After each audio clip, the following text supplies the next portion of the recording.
Welcome to morning headlines. Gaza में Israeli strike के बाद 19 लोगों की मौत, लिबिया में गद्दाफी के बेटे की मौत की रिपोर्ट्स और ईरान यूएस टॉक्स की खबर। कम्युनल फ्लेयर अप के बाद 6 मुस्लिम घरों को आग लगाई गई। गुजरात में एक दलित दूल्हे पर तलवारों से हमला और गाजियाबाद में मोबाइल रेस्ट्रिक्शन के बाद 3 बहनों की मौत।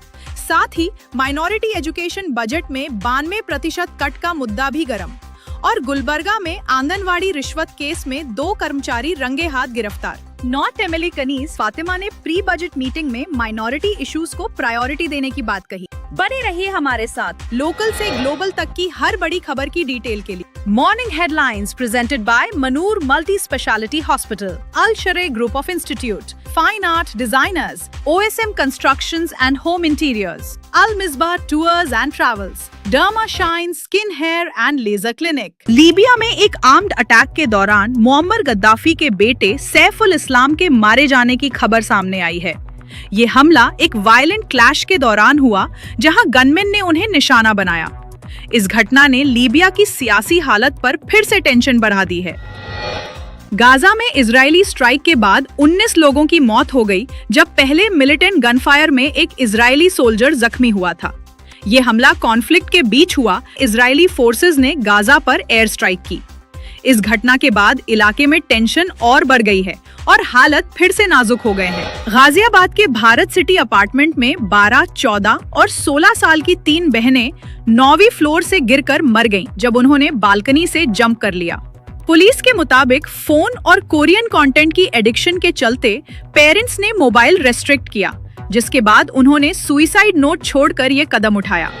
एक इलाके में कम्युनल फ्लेयर अप के बाद 100 से ज्यादा लोगों की भीड़ ने कम से कम 6 मुस्लिम घरों को आग लगा दी और गाड़ियां भी जला दी। पुलिस के मुताबिक दिन में हुए एक अलेजिड असॉल्ट के बाद ये हिंसा भड़की, जहां भीड़ ने मुस्लिम घरों में घुसने की भी कोशिश की। गुजरात के पाटन जिला में एक दलित दूल्हे पर तलवारों से हमला किया गया, जब वो अपनी शादी की बारात में घोड़े पर सवार था। अपर कास्ट के कुछ लोगों ने इस रस्म पर एतराज करते हुए बारात रोक दी और कास्टिस्ट गालियों के साथ अटैक कर दिया। वीडियो वायरल होने के बाद इस घटना पर तेजी से निंदा हो रही है और पुलिस एक्शन की डिमांड उठ रही है। रिपोर्ट्स के मुताबिक जेफरी एप्स्टीन ने एक कतारी बिजनेसमैन से कहा था कि दोहा को भी इजराइल के लिए गाना और नाचना चाहिए, जिससे नया डिप्लोमेटिक और पॉलिटिकल कंट्रोवर्सी खड़ा हो गया। ये बात एक लीक्ड कॉन्वर्सेशन में सामने आई, जिसने मिडिल ईस्ट पॉलिटिक्स और इजराइल रिलेशंस पर फिर से बहस छेड़ दी है। ईरान और अमेरिका के दरमियान फ्राइडे को ओमान में टॉक्स होने का दावा ईरानियन मीडिया ने किया है, जहां दोनों मुल्क टेंशन्स के बीच नेगोशिएशंस करने वाले हैं। रिपोर्ट्स के मुताबिक ये मीटिंग 6 फरवरी को होगी, लेकिन ओमान और यूएस ने अब तक ऑफिशियल कंफर्मेशन नहीं दी है। वेस्ट एशिया में ईरान को लेकर नई जियोपॉलिटिकल टेंशन बढ़ रही है, जहां चाइना और रूस के साथ स्ट्रैटेजिक पार्टनरशिप अमेरिका के लिए बड़ी चैलेंजेस बन रही है।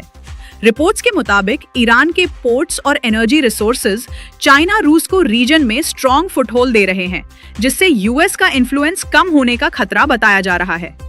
एक्सपर्ट्स का कहना है कि इसी वजह से वेस्ट एशिया अब एक नया ग्लोबल पावर बैटल ग्राउंड बन रहा है। मक्का के हीरा कल्चरल डिस्ट्रिक्ट के होली कुरान म्यूजियम में दुनिया का सबसे बड़ा हैंड रिटन कुरान डिस्प्ले पर रखा गया है, जो 312 बाय 220 सेंटीमीटर का और 700 पेजेस पर मुश्तमिल है।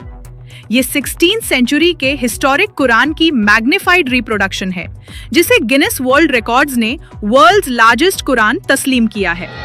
श्रीनगर के MP आगा सैयद रूहुल्लाह मेहदी ने कहा, हिंदू राष्ट्र पहले से ही मौजूद है, क्योंकि हमारी कल्चर, हमारी आइडेंटिटी और हमारा इबादत का हक निशाने पर है।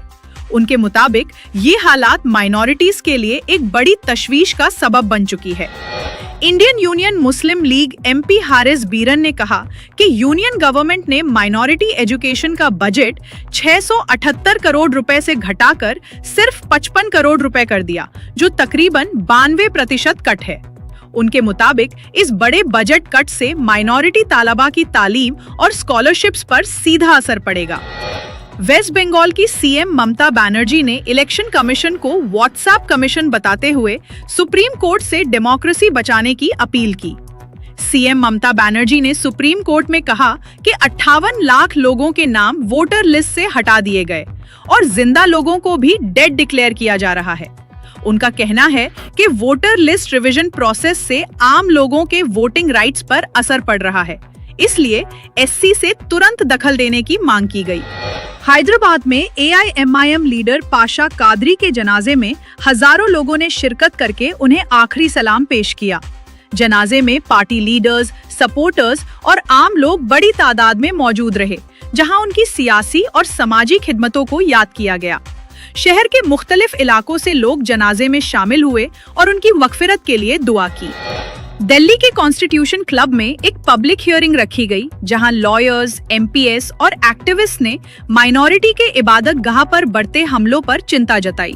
मीटिंग में मॉस्क्स, चर्चेस और गुरुद्वारास पर वायलेंस और हेट स्पीच के इंसिडेंट्स उठाए गए और सरकार से मजबूत प्रोटेक्शन की डिमांड की गई। स्पीकर्स ने कहा कि कॉन्स्टिट्यूशन के तहत रिलीजियस फ्रीडम बचाने के लिए तुरंत एक्शन लेना जरूरी है। तेलंगाना में मार्जिनलाइज्ड कम्युनिटीज के खिलाफ होने वाले हेट क्राइम्स स्पॉन्टेनियस नहीं बल्कि प्लान्ड और सिस्टमैटिक नेचर के होने की बात एक रिपोर्ट में कही गई है। रिपोर्ट के मुताबिक स्टेट के मुख्तलिफ इलाकों में ऐसे अटैक्स का पैटर्न दिख रहा है, जहां कमजोर तबकों को निशाना बनाया जा रहा है। एक्टिविस्ट ने सरकार से डिमांड की है कि ऐसे इंसिडेंट्स पर सख्त एक्शन लेकर विक्टिम्स को इंसाफ दिलाया जाए। गुलबर्गा नॉर्थ एमएलए कनीस फातिमा ने pre budget minority welfare consultation में उलेमा, स्कॉलर्स और माइनॉरिटी रिप्रेजेंटेटिव्स के साथ हिस्सा लिया, जहां मिनिस्टर जमीर अहमद खान और रहीम खान भी मौजूद थे। मीटिंग में माइनॉरिटी कम्युनिटीज के लंबे अरसे से पेंडिंग मसाइल को आने वाले बजट में प्रायोरिटी देने पर जोर दिया गया। एमएलए ने कहा कि इन अहम मुद्दों को बजट में शामिल करके फैसलाकुन एक्शन लिया जाएगा।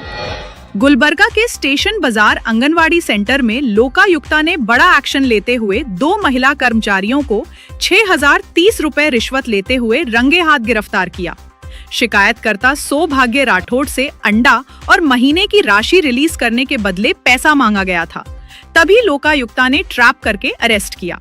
पुलिस ने दोनों आरोपियों को कस्टडी में ले लिया है और अब उन्हें कोर्ट में पेश किया जाएगा।